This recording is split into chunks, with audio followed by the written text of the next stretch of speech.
नमस्कार दोस्तों, news update में आपका स्वागत है। मैं अंकित कुमार आप सबके बीच एक नए खबर के साथ उपस्थित हूँ। खबर यह है कि आखिर कांग्रेस क्यों नहीं यह स्पष्ट करती कि वह मत मजहब के आधार पर आरक्षण के विरोधी है। जाने पूरी खबर विस्तार से। प्रधानमंत्री मोदी ने कांग्रेस पर आरोप लगाया है कि वह एससी/एसटी एवं ओबीसी आरक्षण को मुस्लिम समुदाय को देना चाहती है। उनका यह भी कहना है कि संपत्तियों के सर्वे के पीछे भी ऐसा ही इरादा है। इस पर कहा जा रहा है कि वह ध्रुवीकरण चाहते हैं। प्रश्न है कि क्या प्रधानमंत्री ने जो आरोप लगाया इसे सांप्रदायिक रंग देना माना जाए या इसके पीछे कुछ तथ्य भी हैं। कांग्रेस नेता प्रधानमंत्री पर हमले तो कर रहे हैं, किंतु यह मानने को तैयार नहीं है कि वे मुस्लिम समुदाय को आरक्षण देने के पक्ष में नहीं है।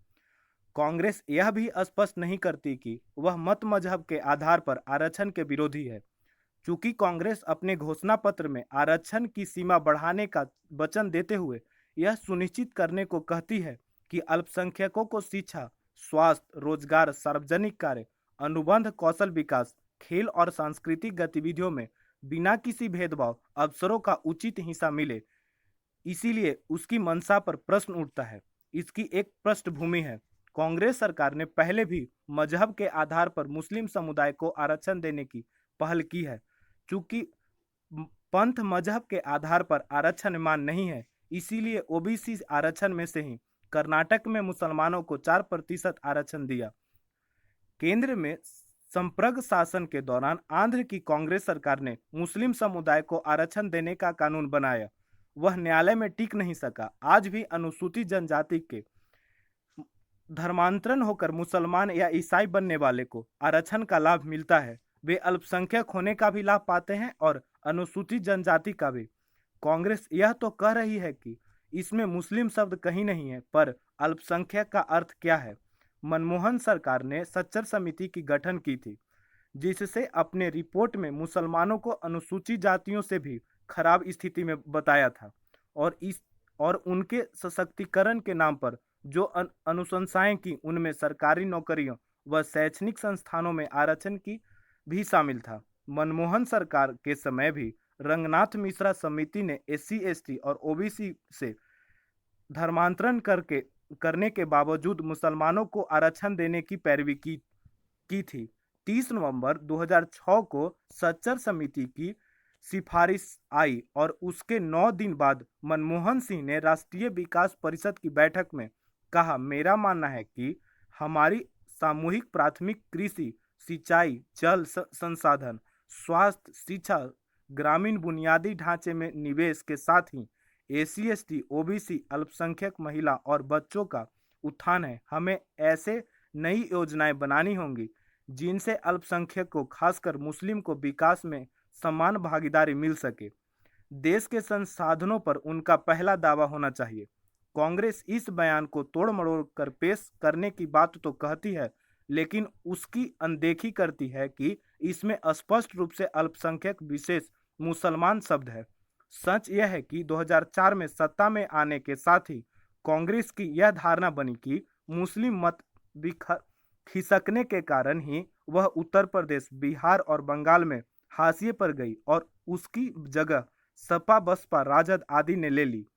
इसी कारण उस दौरान अल्पसंख्यक आयोग को संवैधानिक दर्जा देने से लेकर अल्पसंख्यक मंत्रालय का गठन हुआ। 2014 के आम चुनाव के लिए आचार संहिता लागू होने के ठीक एक दिन पहले मनमोहन सरकार ने दिल्ली की 123 संपत्तियां दिल्ली वक्फ बोर्ड को सौंप दी। बोर्ड ने 27 फरवरी 2014 को इन संपत्तियों पर दावा किया था। इससे 7वें दिन ही मंत्रालय ने उसके पक्ष में फैसला कर दिया। मोदी सरकार ने न्यायालय द्वारा इन संपत्तियों को मुक्त कराया गया। दिल्ली उच्च न्यायालय का कहना था कि बिना किसी आधार सरकारी संपत्तियों को वक्त के हवाले किया गया था। संप्रग शासन के समय अनेक राज्यों में इसी तरह के निर्णय हुए जिनका कोई आधार नहीं था। हाल में बंगाल से भी ओबीसी आरक्षण पर एक चौंकाने वाला आंकड़ा आया है, जहां 179 जातियां ओबीसी में शामिल हैं, जिनमें 118 मुस्लिम और 61 हिंदू हैं। केंद्र सरकार ने जब राष्ट्रीय पिछड़ा वर्ग आयोग को संवैधानिक दर्जा दिया तो उसने राज्यों को भी पिछड़े वर्ग की सूची में जातियों को शामिल करने का अधिकार दे दिया। ममता सरकार ने 71 जातियां शामिल की, जिनमें 65 मुस्लिम थी। जब पिछड़ा वर्ग आयोग ने इसका कारण पूछा तो कहा गया कि पिछड़े हिंदुओं ने इस्लाम ग्रहण कर लिया है। जब यह पूछा गया कि कहां कहां ऐसा हुआ है तो उत्तर आया कि उसकी जानकारी नहीं है। कांग्रेस को जिस तरह तेलंगाना एवं कर्नाटक में मुसलमानों का वोट मिला, उससे उसे लगता है कि मुस्लिम प्रस्त नीतियों से ही उसका खोया मुस्लिम वोट बैंक वापस आ सकता है। लेकिन यह कैसे माने कि सारे मुस्लिम आर्थिक सामाजिक रूप से पिछड़े हैं, जबकि देश में मुस्लिम नवाबों और जमींदारों की बड़ी संख्या रही है। उनकी ताकत इतनी थी कि उन्होंने देश का विभाजन कर दिया। निसंदेह पिछड़े मुसलमान का समग्र विकास होना चाहिए, पर कभी सभी मुसलमानों को पिछड़ा कैसे माना जा सकता है। जाति व्यवस्था में हाशिए पर गए समूहों के कारण आरक्षण का प्रबंध लाया गया था। संविधान में धर्म यानी मत मजहब के आधार पर आरक्षण की कोई व्यवस्था न थी और न हो सकती है। ऐसी किसी व्यवस्था के नतीजे खतरनाक होंगे। इस वीडियो को लास्ट तक देखने के लिए धन्यवाद। वीडियो को लाइक करें, चैनल को सब्सक्राइब करें। Thank you so much for watching video.